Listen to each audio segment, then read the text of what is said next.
Pagretiro sa General Manager sa Cagayan de Oro City Water District, gikabalak-an sa Bantay Tubig Movement tungod sa dakong epekto niini sa ilang gipakigbisugan nga isyu tali COWD, luwa o bulk water supplier nga Kobe.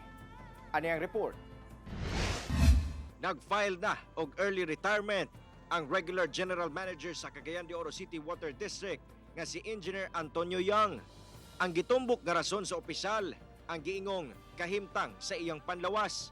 Ang iyang pag-retire na tunong sa nagpadayong isyu karon sa COWD, Local Water Utilities Administration kunluwa o bulk water supplier nga Kobe. Gikabalak-an kini sa Bantay Tubig Movement sa syudad. Dako kuno kini og epekto sa ilang gipakigbisugan nga pagwagtang sa water rate increase matag tulo ka tuig subay sa kontrata sa COWD o Kobe.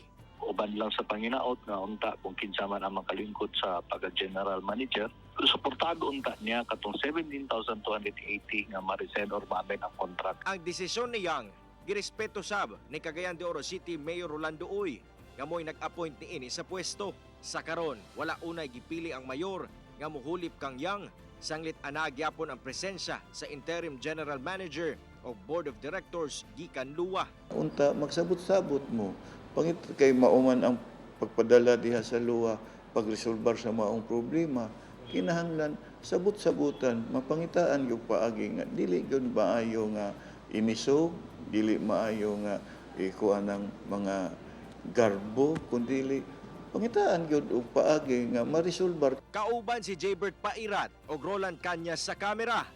Ako si Cyril Chavez para sa One Mindanao